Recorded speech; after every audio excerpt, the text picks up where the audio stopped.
Chairman, I had two eminent speakers before me who took the bulk of the time, so I'll try to cut down now.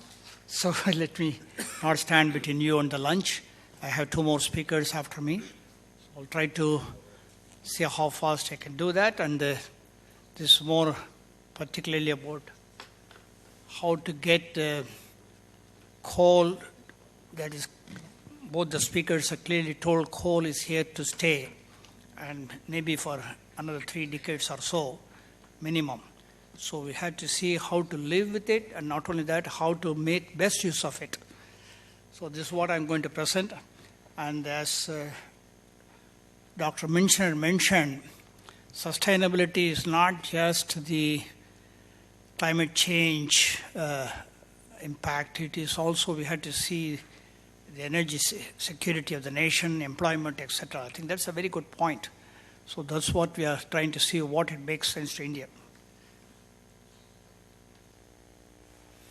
So you have the years of fossil fuel left. So you have plenty of coal left.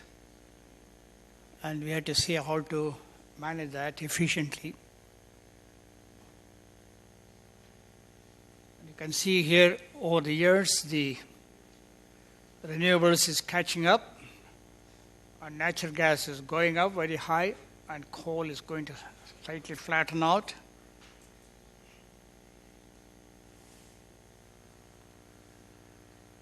These are the top 8 countries. These reserves are coal, you know that very well, and the United States, in spite of the high reserves of coal, is not the biggest consumer of coal because they got recently a lot of this shale gas coming into the picture. And India and China are going to be the biggest consumers of coal. So coal continues to dominate the global power mix, so 38.5% to be precise. Despite legitimate concerns about air pollution and greenhouse gas emissions, coal is likely to continue to be significant in the future. Coal generation in Asia, particularly China and India, increased significantly, while it has dropped in US thanks to the advent of shale gas, and Europe mainly due to switch over to renewables. Germany is planning to phase out lignite-based power plants by 2030. So where are we heading? Coal. Looking at as of June 2019, this is a study made by an Australian company. So 201 gigawatt, and is steadily climbing to 217, 238. But if you see the energy mix, the coal drops down to 38% because of the higher energy mix of the renewables. And this is what we have to make sure that the intermittency of renewables, how the coal can be converted to liquids and stored by various methods. This is what's going to be the thrust of my presentation. So this, all of you know that, and what's important is that India imports nearly 80% of its oil requirement and about 230 million tons per annum. Diesel produced and consumed accounts for nearly 80 million tons. So this is where we are trying to focus, how to convert coal into diesel. So this starts from liquefaction of coal. It started from Burgess way back in the 1914 when he invented direct liquefaction of coal. He used high-pressure hydrogen to liquefy lignite, and several plants were set up in Germany before World War I. Then came another German, Fischer-Tropsch, from Germany, also invented their process to convert syngas from coal to hydrocarbon liquids. This is indirect coal gasification. We'll refer to as ICL in our talk, and DCL, direct coal gasification, and ICL. The first commercial gasifier from Lurgi was installed in 1936, and the FT diesel was produced by Sasol in South Africa since 1955, providing about half of South Africa's needs. This is what the energy security is all about. South Africa's had no reserves of oil. So you see here, coal liquefaction became an integral part of German industry in World War II. That's energy security. Dozen plants were built based on DCL, direct coal gasification, using hydrogenation, and another 9 indirect coal to liquid plants were built using FT synthesis. CTL technology improved over time, and the ICL technology was preferred by South Africa in 1950 to get energy security as it had no oil reserves. Sasol plant made South Africa to protect its balance of payment against increasing oil bill. That's how the scenario was, right from 50s, 60s, and 70s especially. Similarly, China, to secure its energy, began to adopt CTL from year 2000 onwards and developed its own FT synthesis. Several CTL plants have been built based on FT process in the last 5 years or so. My friend, Mr. Varun Kumar, will mention to you more about China, so I don't want to dwell on that.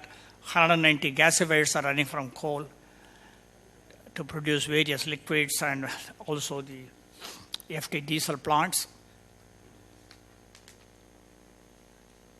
Just one point I want to make in terms of gasification potential. If you look at it, it goes on increasing as the fixed carbon to volatile. This is not the percentage of fixed carbon, this is the ratio. So if you come down from anthracite as high as 95% of the total carbon to 5% volatile is go to 40 to 60 lignite.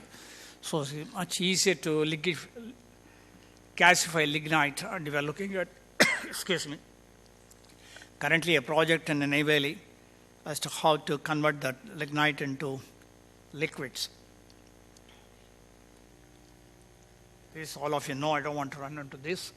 Important thing is look at the volatile matter, that to FC ratio, 62% for Ney Valley lignite. Coal to liquids is a very simple process. All of you know that.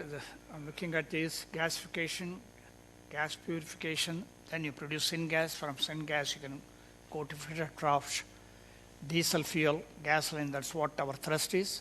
I'm going to talk about some commercial plants which we are building now. When I say we, I'll tell you who it is.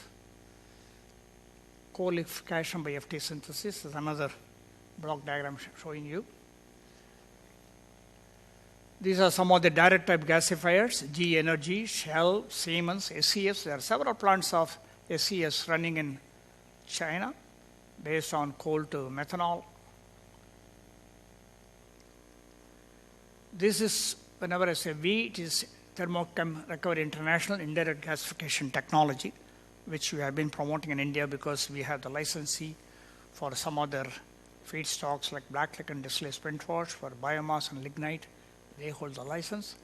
So we know this technology for the last 30 years. And this is an indirect gasification. I'm not going into the details, but you can see here, lignite is fed at the bottom, and then you get the hydrogen-rich syngas at the top. And then the heaters are buried in a fluidized bed, and then the fuel is fired into the tubes, which is not in contact with the feedstock. So that's how the endothermic heat is provided, and fluidizing steam is used, so it's oxygen also. So that provides excellent syngas which we can control, hydrogen to CO ratio. This is the key to producing the liquids like methanol and diesel, etc. This is some of the commercial gasifier. These are the plants, commercial scale projects. Right now, we are building one 500-ton dry tons per day MSW derived feedstock with jet fuel using Fischer-Tropsch synthesis. There you see the steel is not only in the ground, the plant is being erected. And this will produce 10 million gallons per year of FT jet fuel and integrated thermochemical biorefinery, MSW derived feedstock to FT fuels based on TRI steam refining technology. This is the first commercial plant that will go on stream by this end of this year, producing jet fuels from MSW, converted to RDF, of course, and then the whole thing goes through a syn crude and then processing downstream to produce aviation jet fuel.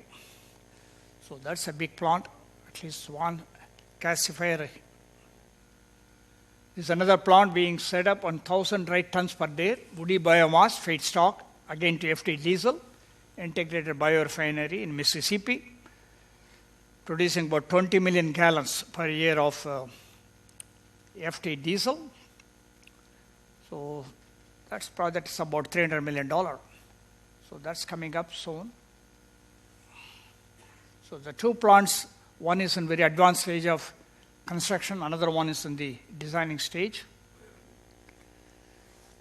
This is a pilot plant we have at Durham, North Carolina, USA, where you can test your lignite, MSW, any other feedstock biomass, and then we can produce directly diesel. As you can see here, the last vertical column is that fixed tube reactor, Fischer-Tropsch. So we can produce the diesel right there, right from feedstock. It could be biomass, or it could be lignite or sub-bituminous coal.